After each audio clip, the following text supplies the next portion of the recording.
Dear students, Assalamu alaikum. Today we are going to talk about our course Molecular Biology, course code BCHM221. This is lecture number 16 of the series of our online lectures. Today the topic of our lecture is protein folding. The outline for today's lecture is introduction and protein structure. Then we will talk about protein folding. This will be followed by talking about process of protein folding. Then we will talk about primary structure of protein. After this we will talk about secondary structure of protein. This will be followed by understanding tertiary structure of protein. Then we will talk about quaternary structure of protein, and then we will talk about driving force of protein folding. So this is the outline. Now after this we move towards our lecture. Introduction and protein structure. Proteins have several layers of structure, each of which is important in the process of protein folding. The first, most basic level of the structure is the sequence of amino acids themselves, primary structure. The next layer in protein structure is the secondary structure. Secondary structure includes alpha helices and beta sheets. The tertiary structure is the next layer in protein structure. This takes the alpha helices and beta sheets and allows them to fold into a three-dimensional structure. Protein folding. Proteins are folded and held together by several forms of molecular interactions. The molecular interactions include the thermodynamic stability of the complex, the hydrophobic interactions, and the disulfide bonds formed in the proteins. So here is the polypeptide that is folded into its three-dimensional structure. They are showing the alpha helices, helix and the beta sheets. Protein folding. Protein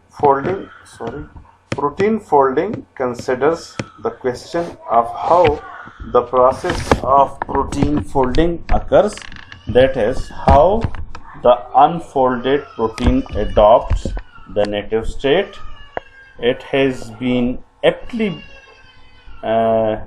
described as the second half of the genetic code, predict 3D structure from primary sequence,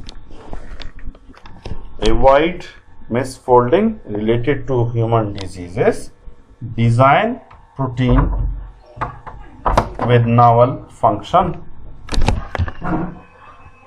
Protein folding depends upon the process depends upon the solvent, water or lipid bilayer, the concentration of salt, the pH,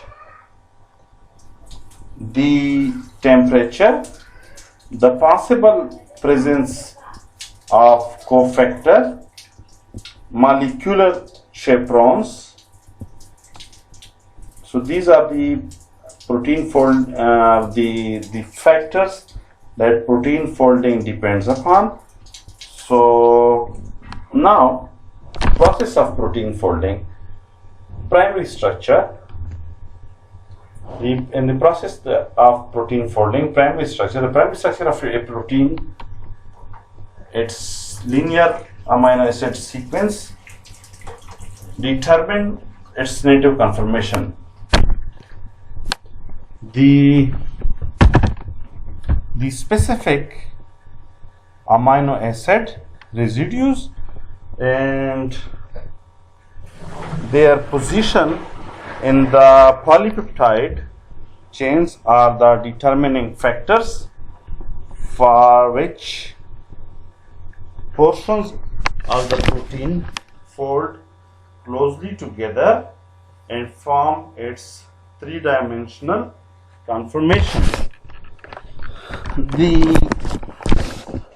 amino acid composition is not as important as the sequence.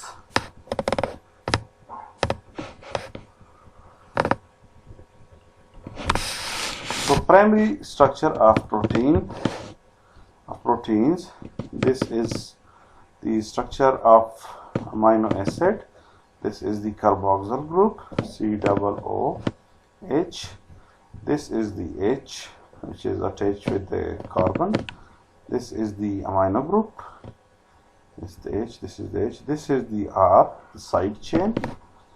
So the sequence of amino acid that comprise protein is primary protein structure. Amino acids are linked together by peptide bond. Here you can see this is amino group, this is the C, this is the alkyl group, the side chain, the R group, this is the H, this is the bond, this is the peptide bond. This is one amino acid linked with another one through this peptide bond, and then this amino acid is linked to this amino acid through peptide bond. Amino acids are linked together by peptide bond. Different amino acids differ in side chain R group. This is the primary structure. This is the amino end. These are the amino subunits. You can see here glycine, proline, threonine, glycine, threonine, glycine, glutamate, serine, lysine. So this is how the primary structure of protein looks like. Amino acids linked together by peptide bond is shown here. So you can see them here. Secondary structure. Formation of a secondary structure is the first step in the folding process that a protein takes to assume its native structure. Characteristic of secondary structure are the structures known as alpha helices and beta sheets that fold rapidly because they are stabilized by intramolecular hydrogen bonds, as was first characterized by Linus Pauling. Formation of intramolecular hydrogen bonds provides another important contribution to protein stability. Protein secondary structure takes on the three forms: alpha helix, beta sheet, turn, coil or loop.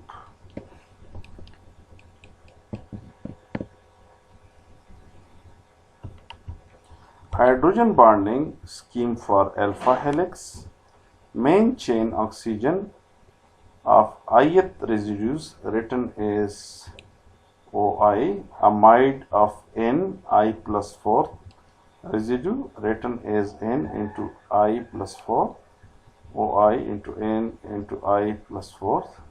For example, 1 to 5, 2 to 6.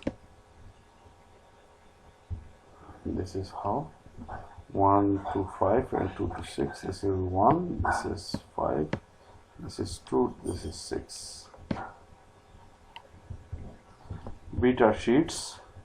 Here are shown the anti-parallel beta sheets represented like by these two arrows that are in the opposite direction. One is directing towards this side and the other one is directing towards this side. So showing anti-parallel beta sheet.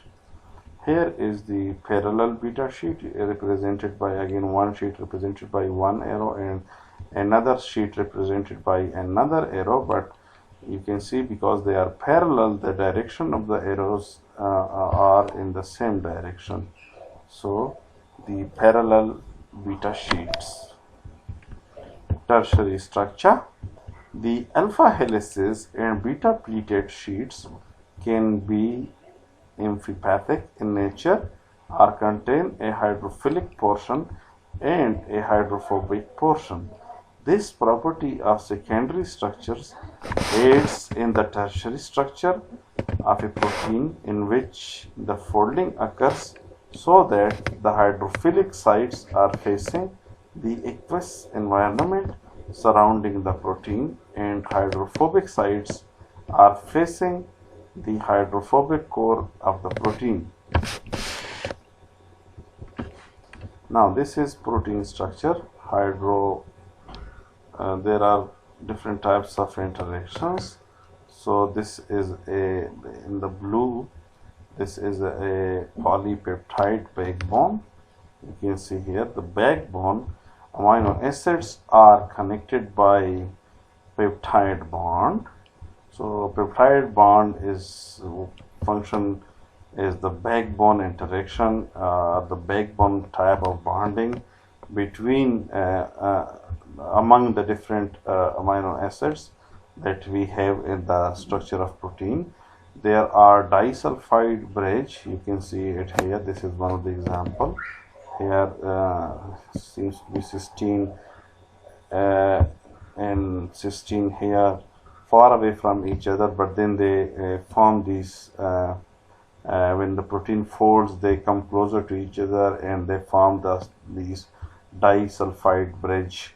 So this is another type of interaction that is possible. Then the hydrogen bonding. So we can see here that some amino acid at this position having this OH, and this is another amino acid having this O, results ultimately in this dashed bonding, that is hydrogen bond. So this hydrogen bond is formed. Then of course we have another types of interaction, that is ionic bond. Ionic bond, you can see it here, how this NH3 plus and this O minus, this can form this interaction of ionic bond. Then we have another types of interaction, that is hydrophobic interactions. Hydrophobic interactions, you can see this CH of this amino acid, this CH3, and this CH3 and CH3. These are all hydrophobic molecules or hydrophobic structures. They develop this type of interaction that are called hydrophobic interactions. And these hydrophobic interactions become very useful for determining the overall three-dimensional structure that we call tertiary structure. So all these different types of interactions, the 5 interactions mentioned here, peptide, disulfide, hydrogen bonding, ionic bond and hydrophobic interactions, they are important players in determining the overall three-dimensional structure of proteins. Quaternary structure. Tertiary structure may give way to the formation of quaternary structure in some proteins, which usually involves the assembly or co-assembly of subunits that have already folded. In other words, multiple polypeptide chains could interact to form a fully functional quaternary protein. So this is the quaternary structure. Now, driving force of protein folding. Folding is a spontaneous process that is mainly guided by hydrophobic interactions, formation of intramolecular hydrogen bonds, van der Waals forces, and it is opposed by conformational entropy. The process of folding often begins co-translationally, so that the N terminus of the protein begins to fold while the C-terminal portion of the protein is still being synthesized by the ribosome. However, a protein molecule may fold spontaneously during or after biosynthesis. Within a cell, in order for it to be a spontaneous reaction, since it is known that protein folding is a spontaneous reaction, then it must assume a negative Gibbs free energy value. Minimizing the number of hydrophobic side chains exposed to water is an important driving force behind the folding process.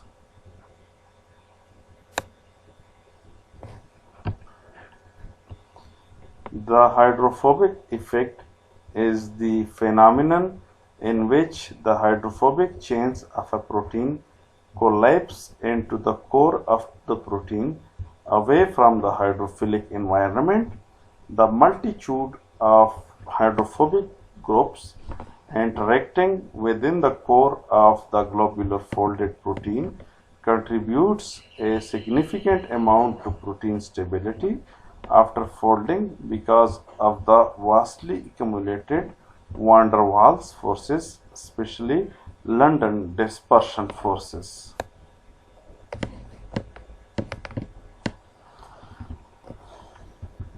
Chaperones, a class of proteins that aid in the correct folding of other proteins in vivo.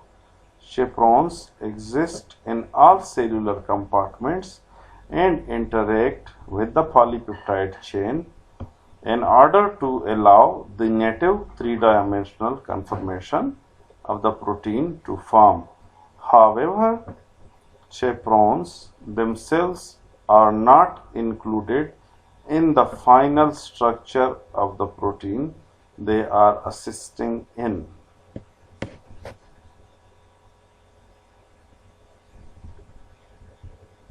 Molecular chaperones assist protein folding. Now, in molecular biology, chaperones are proteins that assist covalent folding or unfolding and assembly or disassembly of other macromolecular structure. They bind to unfolded and partially folded polypeptide chains to prevent the improper association of exposed hydrophobic segments that might lead to non-native folding as well as polypeptide aggregation and precipitation. Molecular chaperones.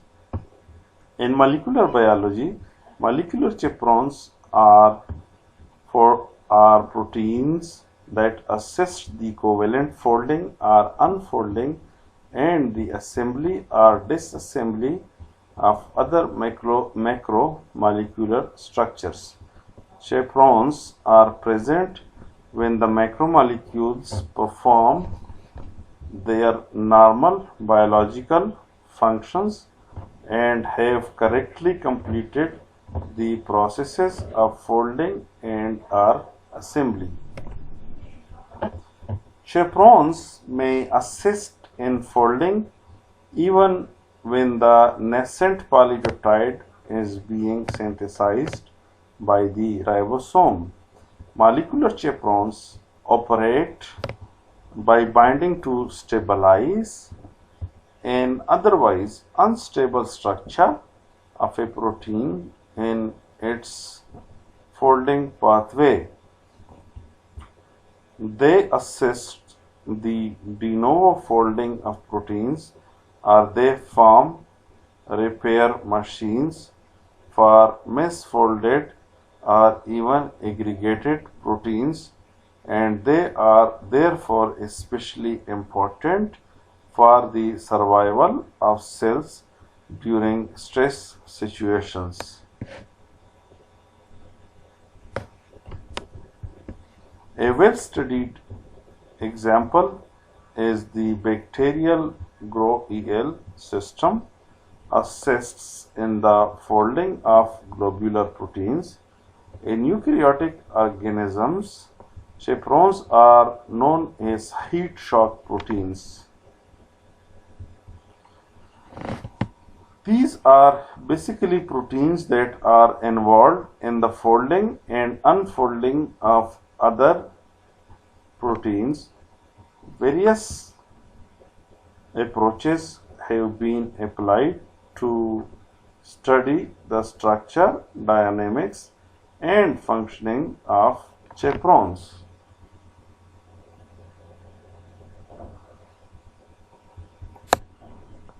Chaperone assisted folding is required in the crowded intracellular environment to prevent aggregation,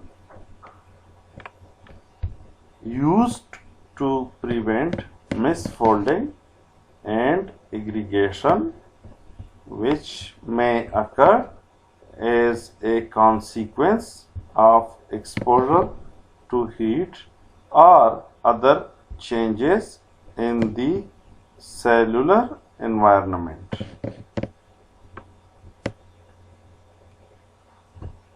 There are two major classes of molecular chaperones in both prokaryotes and eukaryotes. The HSP70 family of 70 Kd proteins, the chaperones, large multi-subunit proteins. HSP70 proteins. An HSP70 protein binds to a newly synthesized polypeptide. The HSP70 chaperone probably helps prevent premature folding.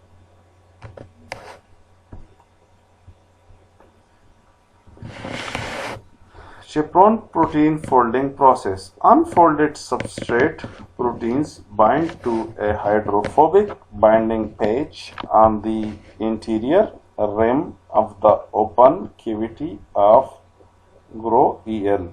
Binding of substrate protein in this manner, in addition to binding of ATP, induces a conformational change that allows association of the binary complex with a separate lead structure, GRO-ES. ATP is hydrolyzed and release the GRO-ES, which promote folding of protein. So this is about protein folding. In the next lecture, we will talk about the different techniques that are being utilized for studying protein folding. I hope you enjoyed the lecture, and if you have any questions, please feel free to contact me. I will be happy to answer. Thanks for watching.